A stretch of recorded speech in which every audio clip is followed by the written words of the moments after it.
디모데후서 3장 1절에서 5절 말씀 신약성경 345쪽입니다. 우리 한 절씩 교독하겠습니다. 디모데후서 3장 1절을 제가 읽습니다. 너는 이것을 알라. 말세에 고통하는 때가 이르러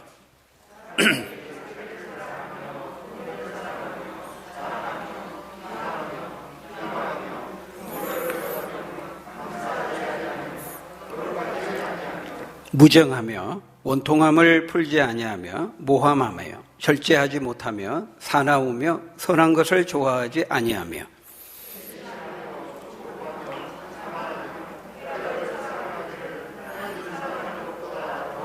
같이 읽겠습니다.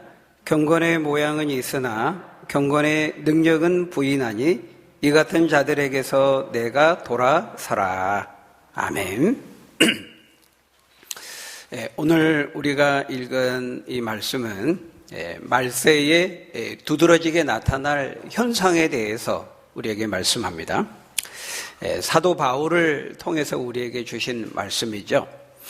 1절에 보니까 말세에 고통하는 때가 이를 것이라 그렇게 말하면서 그 말세의 현상 중에 하나로 특별히 오늘 어버이 주일이니까요.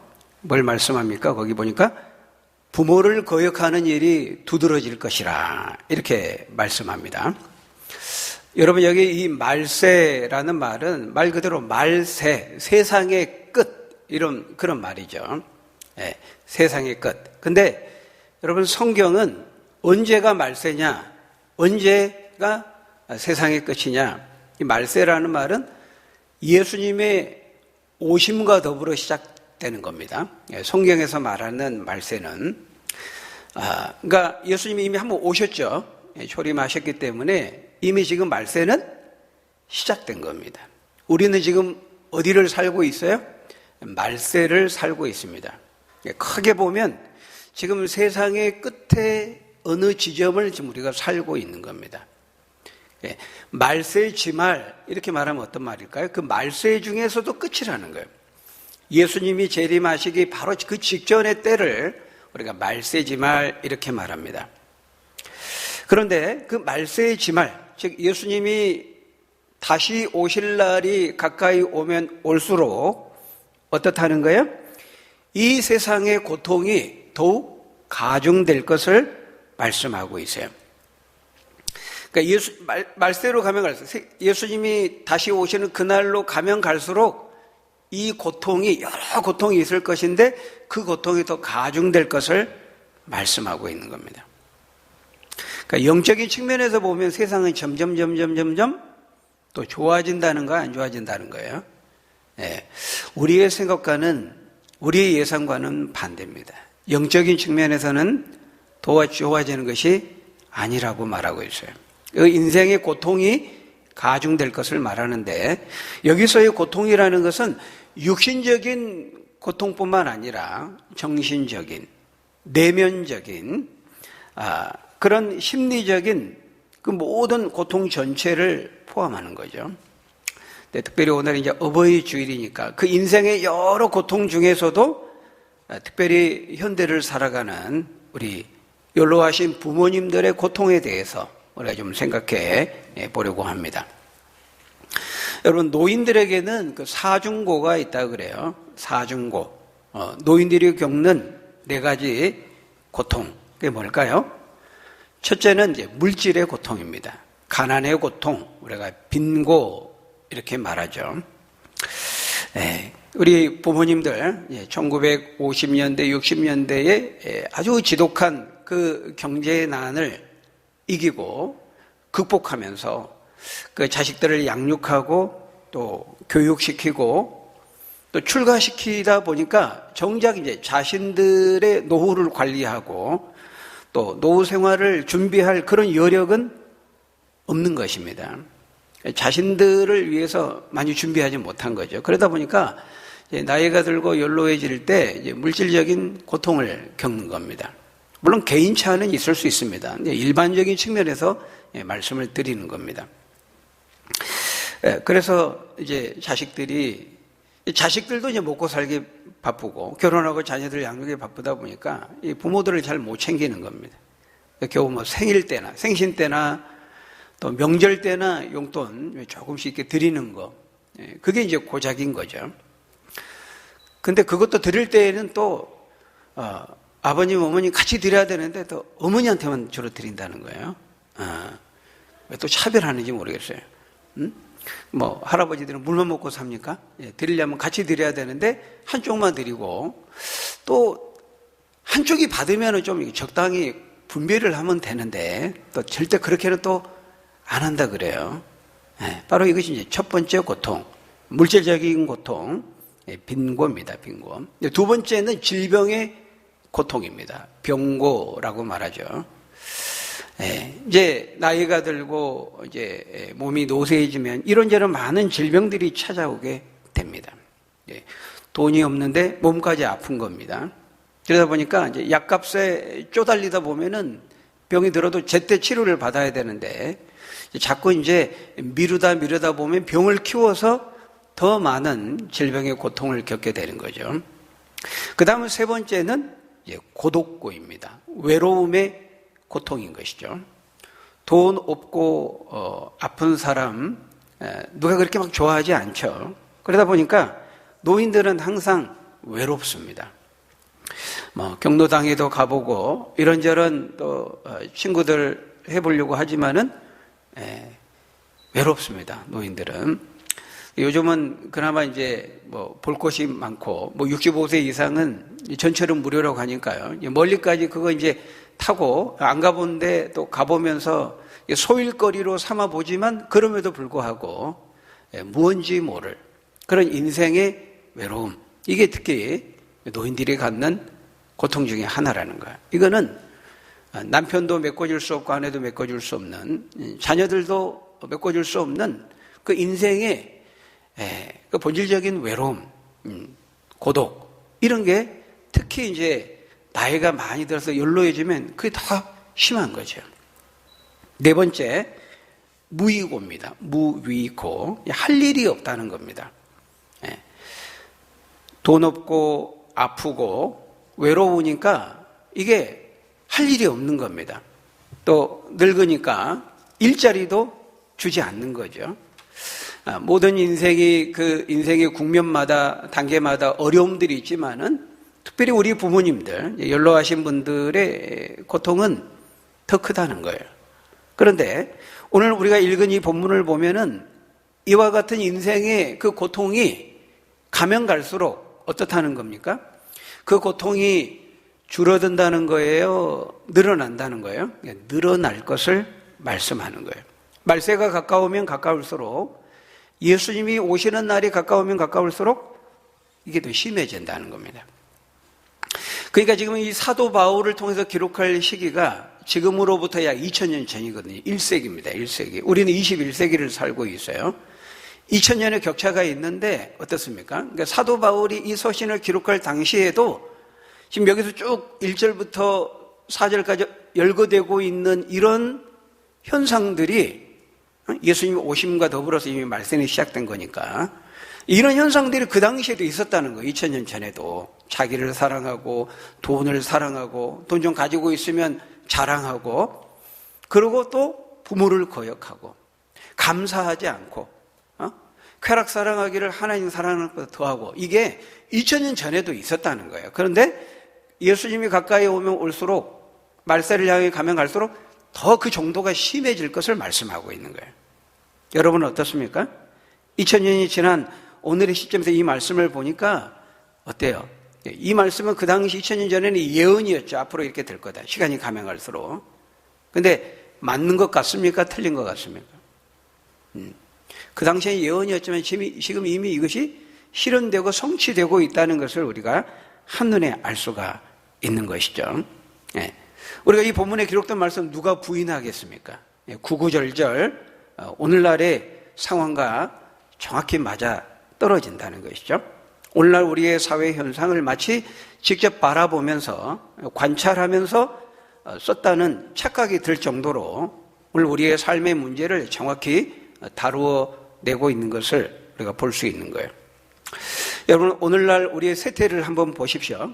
갈수록 사람들이 자기를 사랑하고 돈을 사랑하고 또 부모를 거역하고 부모를 돌보지 않고 홀대하는 이런 일들이 마치 이제 사회적인 보편 문제처럼 우리가 등장하지 않았습니까?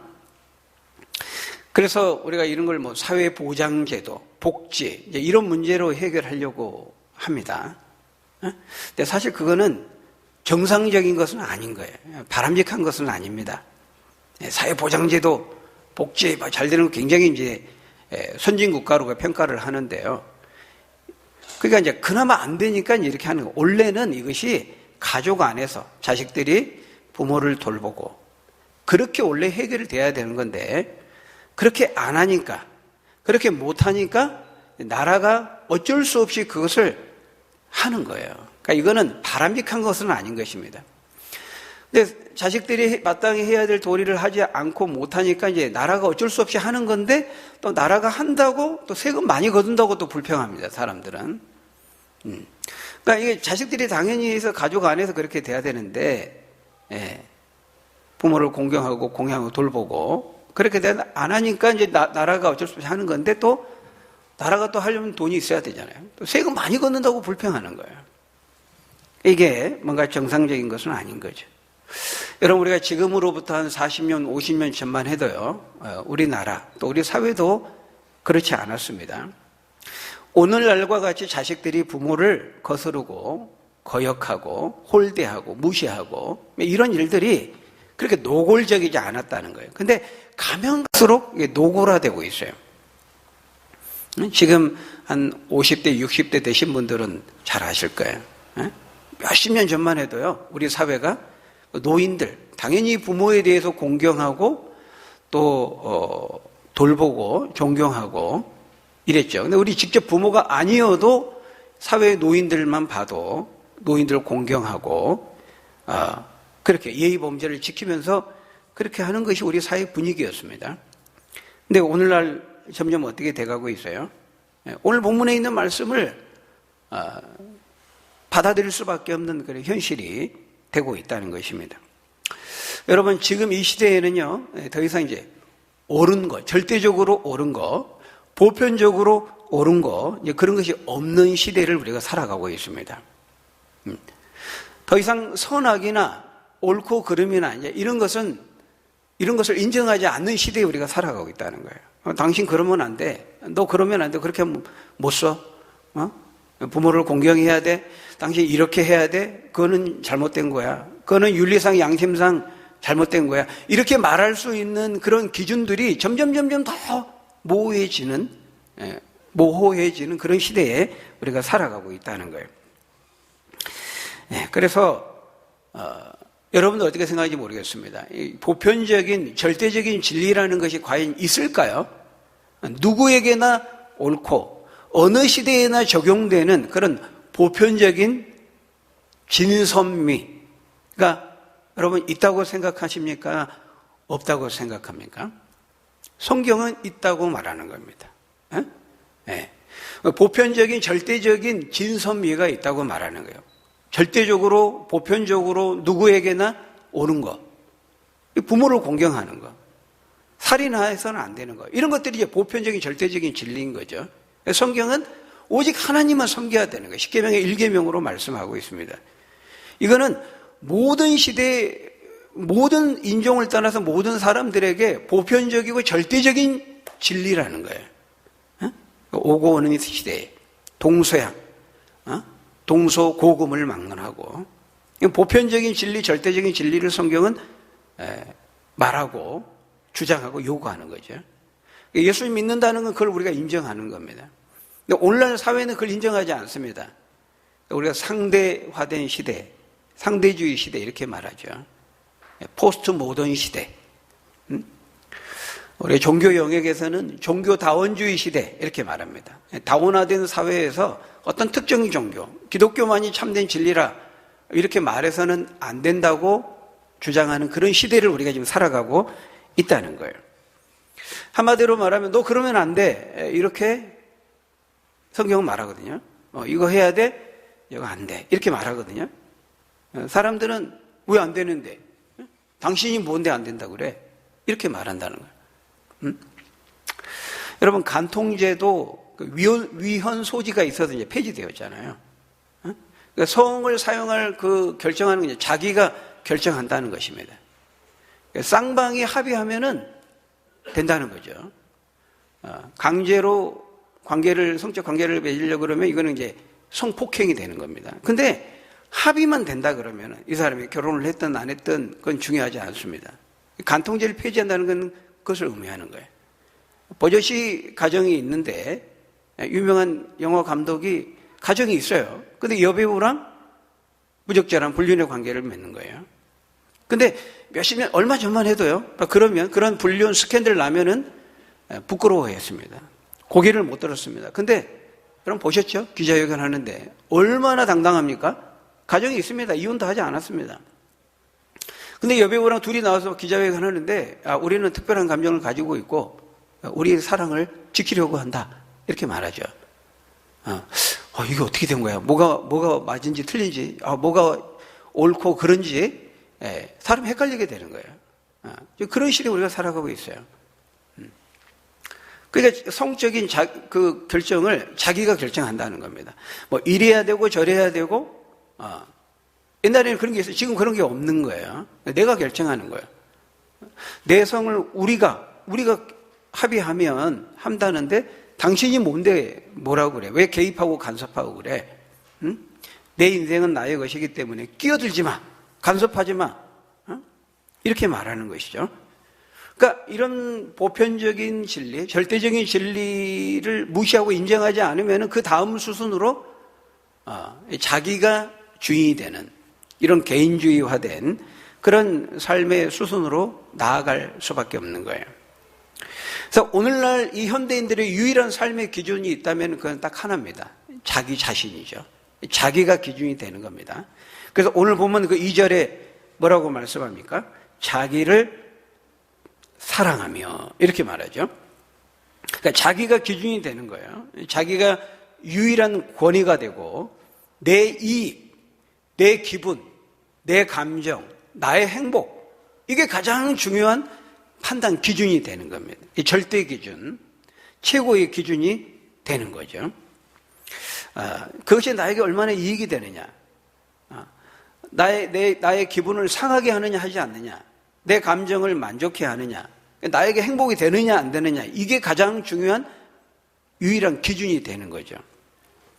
그래서 그 이은혜 조현수 뉴스를 떠들썩하게 하지 않았습니까?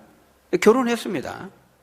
그런데 불륜을 조현수랑 행한 거죠. 그것도 말할 수 없이 잘못된 건데 같이 어울리면서 남편을 결국 모의해가지고 죽인 거예요. 보험금을 타내기 위해서. 보험금이라고 하는 자기 그 이익을 위해서 남편을 이용하는 거죠. 그 보험금을 탈 수 있다면 남편도 이렇게 죽이는 겁니다. 마찬가지로 자기 이익에 반하면은 부모도 언제든지 버릴 수 있는 거예요. 귀찮고 부담스럽고 짐스럽게 느껴지면은 부모도 갖다 버리는 겁니다. 실제 우리나라에 있었던 일이잖아요. 치매 걸린 부모, 제주도로 여행 간다고 가가지고 몰래 버리고 오는 겁니다. 그리고는 행방불명되다 신고를 하는 거예요. 왜? 보험금 타기 위해서. 우리나라에 실제 있었던 일입니다. 참 천인공노할 일이죠. 그러니까 보험금 타고 자기 그 돈을 위해서라면은 남편도 죽이고 아내도 죽이고 부모도 자녀도 죽이는 이런 천인공노한 일들이 생기는 거죠. 천륜을 버리고 인륜을 저버리는 이런 일들. 물론 오늘날에 갑자기 등장했느냐? 그건 아니에요. 옛날 우리 농경사회에도 있기는 있었어요. 그렇지만은 훨씬 덜했죠. 그 정도가. 그건 부인할 수가 없는 겁니다. 옛날 대가족 중심의 같이 땀 흘리면서 농사 짓는 그런 농경 중심의 대가족 공동체 그 시대하고 산업혁명 이후에 도시화되고 산업화되고 문명화된 수없이 많은 사람들이 대도시에 몰려서 누가 누군지 모르는 그 익명의 그 속에 속해서 살아가는 그 시대하고는 완전히 달라요. 범죄율이 완전히 달라요. 농경사회에서는 다 알거든요, 서로. 그러니까 드러내고 못하는 겁니다. 그 대가족이라고 하는 것이 그렇게 시스템적으로 그런 것들을 제한하고 통제하는 기능을 한 거예요. 근데 도시화되면서 수없이 많은 사람 속에 파편적으로 거기에 속해 있으면 누가 누군지 모릅니다. 그러니까 거기서 죄를 범해도 몰라요. 주변 사람들. 다 모르는 사람들이에요.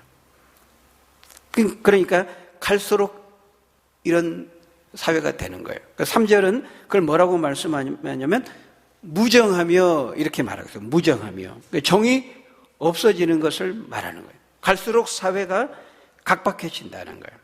도시화, 산업화, 문명화가 이루어지면서 문명의 이기를 누리는 데는 편리한데요. 그런데 어떻습니까? 부모와의 자녀와의 관계, 가정의 관계, 사람과의 관계, 이 사람의 본성은 어떻습니까? 문명이 발전하면서 사람의 본성도 같이 진보하고 발전합니까? 그렇지 않죠. 오히려 성경은 더 악해지고 있다고 말하고 있어요. 여러분, 우리가 이걸 착각하면 안 됩니다. 문명이 발전하고 과학기술이 발전하고 좋은 제품들이 나오고 그러니까 사회도 점점 좋아지는 것처럼 우리가 생각해요. 근데 우리가 진짜 그런지는 한번 따져보아야 돼. 정말 좋은 쪽으로 발전하고 있는지, 발전하고 있는 것은 삶의 외양이고 겉모습이지 실제로 우리의 인간의 내면과 마음이 더 따뜻해지고 행복해지느냐, 그런 쪽으로 변화 발전하고 있느냐, 고개를 갸웃거리지 않을 수 없는 것입니다. 여러분, 옛날이나 지금이나 구약시대에나 이 디모데후서를 기록하고 있는 2000년 전 그 신약시대에나 여러분, 인간의 본성은 변화 발전하지 않았습니다. 그대로입니다. 예나 지금이나. 오히려 성경은 예수님이 가까이 오시는 그날로 갈수록 더 악해진다고 말하고 있어요. 더 안 좋은 쪽으로 발전한다고 말하고 있어요. 그때나 지금이나 아담이 타락한 이후의 인간의 본성은 바뀌지 않았습니다. 죄된 본성은 동일하다는 거예요.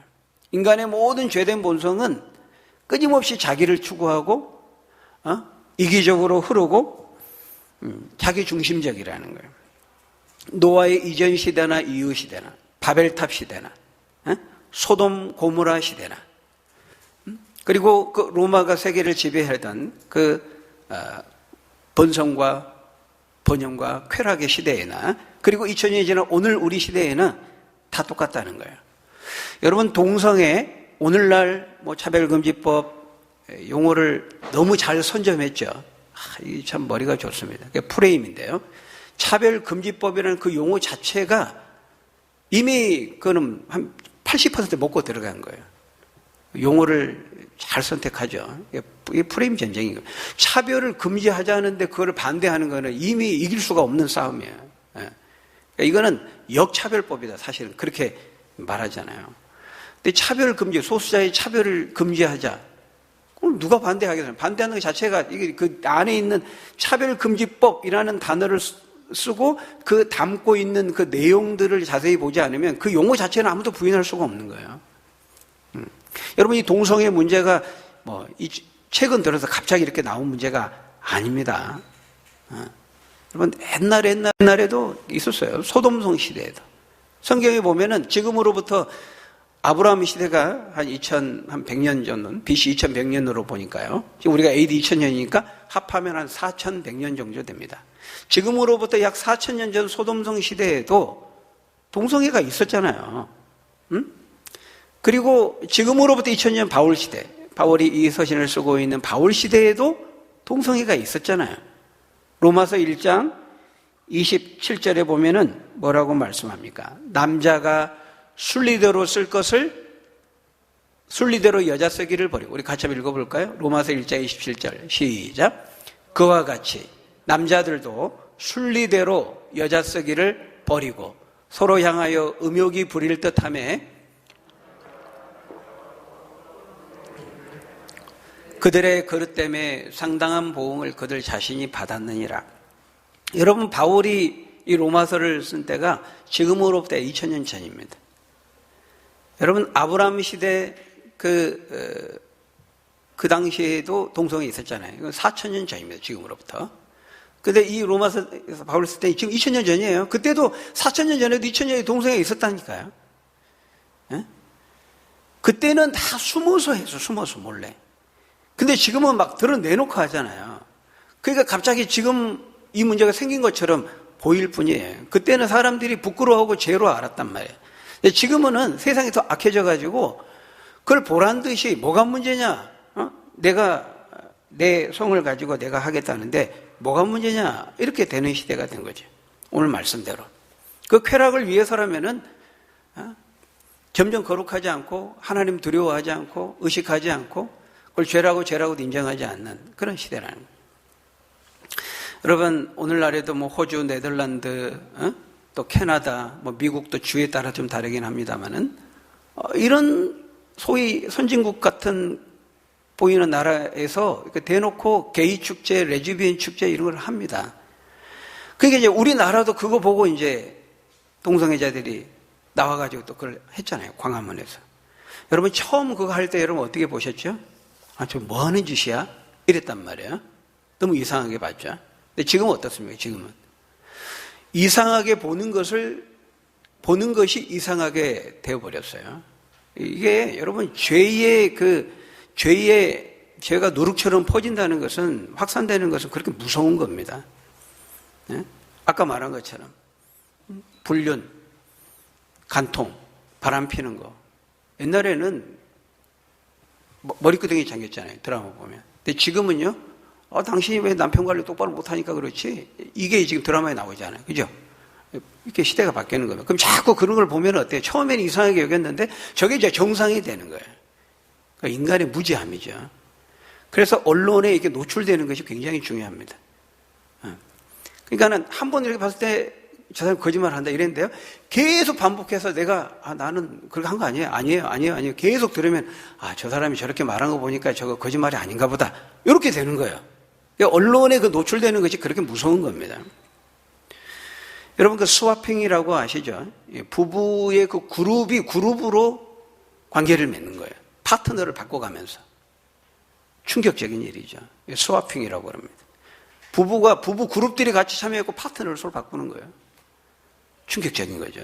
근데 여러분 이것도 예언하건대 여기저기서 이제 그런 사람들이 더 많아지잖아요. 그러면 문화가 됩니다. 문화가 돼요. 이렇게 되는 거예요. 세상은 기준이 없는 겁니다. 뭐가 옳고 그르니 기준이 없어요. 많은 사람 다수결이 기준이기 때문에 처음에 이제 소수면은 적을 때는 이게 비정상이죠. 근데 그런 사람이 많으면 이게 정상이 되는 겁니다. 기준이 없는 거예요, 세상은. 유일한 기준이 있다면 다수결인 것이죠. 그래서 우리가 이런 걸 알아야 돼요. 이런 문제들이 최근에 갑자기 등장한 문제가 아니라는 거 우리가 성경을 통해서 확인하게 돼요. 옛날부터 이런 죄악들이 다 있었어요. 근데 지금은 사람들이 더 뻔뻔해지고 더 악해져서 드러내놓고 하는 것이죠. 죄를 죄로 인정하지 않고 무엇이 옳은지 그런지를 인정하지 않고 선악과 옳고 그름을 인정하지 않는 겁니다. 그래서 사람들은 이렇게 과학기술이 발전하고 문명과 문화가 발전하면 그만큼 사회도 세상도 인간의 본성도 진보하고 발전한다고 생각하는데 절대 그렇지 않다는 거예요. 외양과 겉모습이 바뀐 것이지 사람의 본성은 절대로 바뀌지 않습니다. 여러분 옛날에는요 부산에서 한양까지 가려면 걸어서 한 달 이상 걸렸어요. 근데 지금은 비행기 타면 1시간이면 가요. KTX 타면 한 2시간 좀 더 걸립니다. 그런 차이가 있는 거예요. 외적인 그런 차이가 있는 거지 비행기 타고 있는 그 안에 있는 사람이 바뀌었느냐? 안 바뀌었어요. 똑같아요. 말 타고 다니는 거나 비행기 타고 다니는 사람이나 똑같이 자기중심적이고 죄를 가지고 있고 무엇을 먹을까 마실까 입을까 염려하고 미워하고 시기하고 질투하고 자기 욕망과 욕심을 위해서 살아가고 그리고 다투고 싸우고 죽이고 전쟁하고 똑같습니다. 여러분 옛날에는 칼로 사람을 전쟁하며 죽였어요. 창으로, 화살로. 근데 지금은 어떻게 하죠? 지금은 컴퓨터 게임 하듯이 그냥 모니터 쳐다보면서 그냥 미사일 버튼 누릅니다. 양심의 가책도 없습니다. 옛날에는 우리가 칼로 딱 이렇게 찌르면 굉장히 잔인해 보이잖아요. 근데 지금은 그냥 모니터 보면서 게임한테 버튼 하나 누르는 겁니다. 양심의 가책을 안 느껴요. 어떤 게 더 악하죠? 우리가 볼 때에는 칼로 사람을 찌르는 이게 너무 악하게 보여. 근데 이 범죄가 더 진화된 거예요. 버튼 하나 눌러가지고 칼과 화살과 창으로 죽이는 것에 몇백 배의 사람을 인명을 살상하죠. 근데 양심의 가책은 안 느끼는 거예요. 내가 직접 안 죽이니까 그 못 느끼는 겁니다. 뭐가 더 악한 거죠? 그러니까 바뀐 거는 그런 삶의 외양이 바뀐 것이지, 화살을 쏘는 사람이나 핵무기 미사일 버튼을 누르는 사람이나 사람의 본성은 하나도 바뀌지 않았다는 거예요. 우크라이나 우리 전쟁 보지 않습니까? 거기에 무고한 사람을 죽이고 여성들 성폭행하고 2000년, 3000년 전에 전쟁할 때도 똑같았어요. 약탈하고 성폭행하고 똑같습니다. 사람들 막 잔인하게 죽이고 지금도 똑같아요. 달라지지 않았어요. 총이나 군복이나 이런 건 더 좋아졌죠. 외적인 것들이 발전한 것이지 인간의 본성은 달라진 거 없어요. 오히려 성경은 더 안 좋은 쪽으로 발전한다고 말하고 있어요. 여러분, 그렇다면 우리가 이런 세상의 현실 속에서 예수님을 믿는 우리는 어떻게 해야 될까요? 세상이 그러니까 우리가 숙명적으로 받아들이고, 에이, 세상이 그러니까 나도 어쩔 수 없지 뭐, 우리가 순응해야 됩니까? 세상에서 우리가 듣고 본 대로, 또 우리 주변에서 듣고 본 대로 우리가 그렇게 해야 됩니까? 당연히 아니죠. 아니기 때문에 하나님께서 사도 바울을 통해 이 계시의 말씀을 우리에게 주신 거예요. 우리가 이런 말씀을 통해서 이 세상의 상태를 보고 또 분별하고 하나님의 백성으로서 우리가 준비하도록, 그리고 이 세상 사람들과 같아지지 않도록 하기 위해서 우리에게 미리 이 말씀을, 이 계시의 말씀을 우리에게 주신 겁니다. 우리 믿는 사람들은 더 이상 죄된 본성을 따라 살아서는 안 돼요.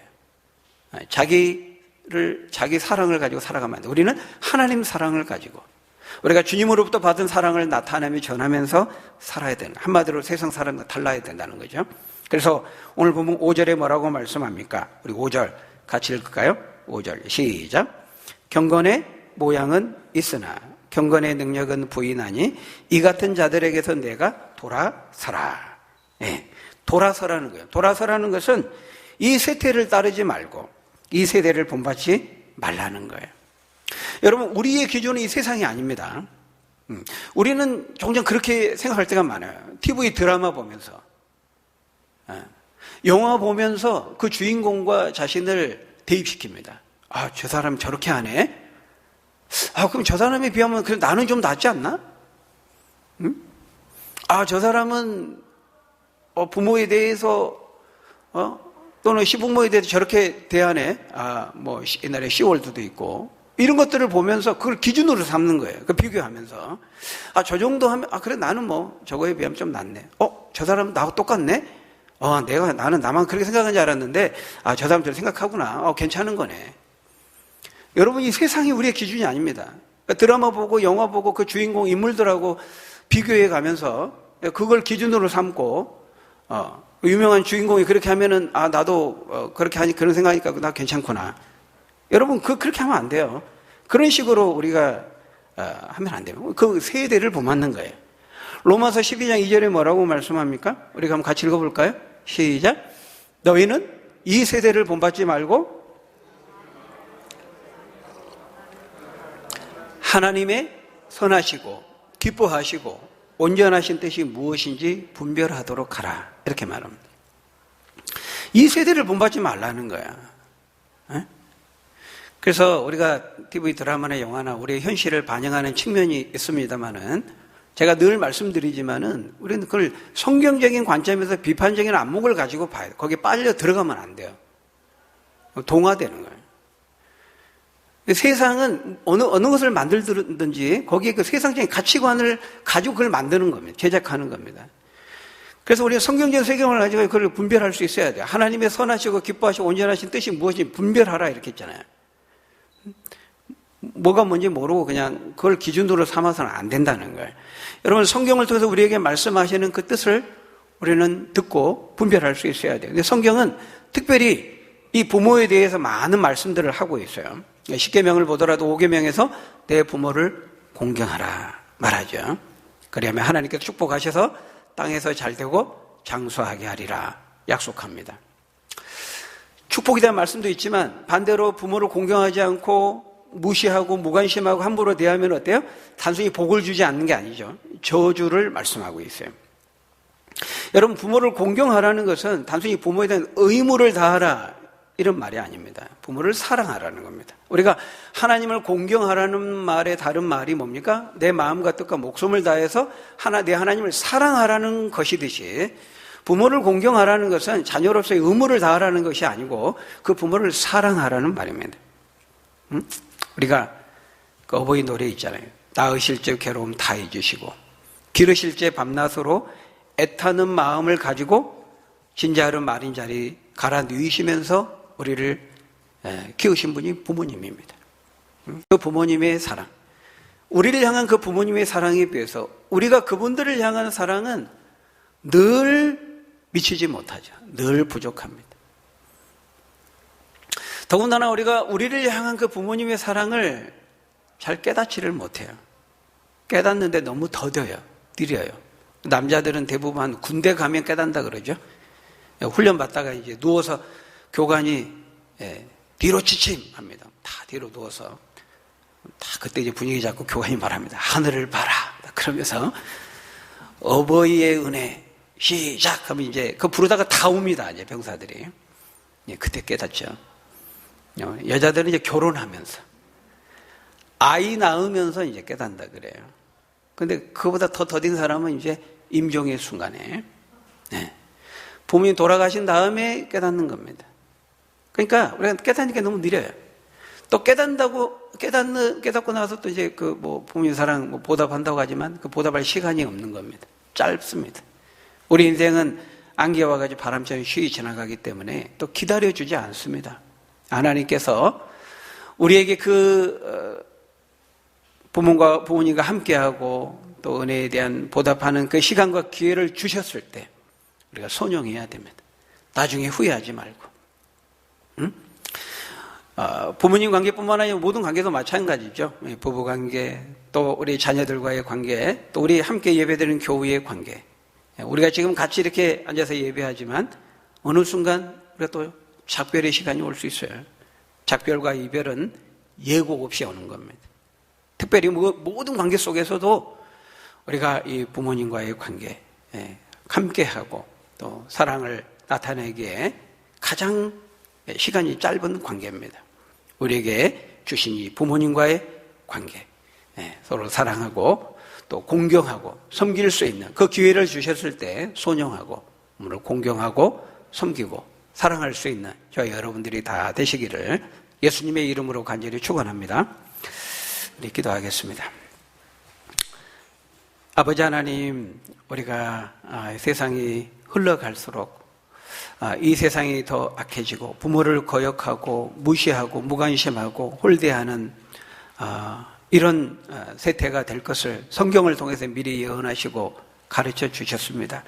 그 예언이 현실이 되고 있는 것을 우리가 목도하는데 우리가 그 가운데에서 우리 하나님 믿는 사람으로서 이 세대를 본받지 말고 우리가 하나님 주신 그 말씀대로 무엇이 옳은지 그른지 잘 분별해서 우리에게 주신 인생의 시간들을 우리가 잘 손용하면서 특별히 부모님에 대한 그 사랑과 공경의 그 시간들, 기회들을 우리가 잘 사용해서 더 많이 공경하고 또 섬기고 우리가 사랑할 수 있는 후회하지 않는 우리 인생 될 수 있도록 하나님 축복해 주옵소서. 예수님 이름으로 기도하옵나이다. 아멘.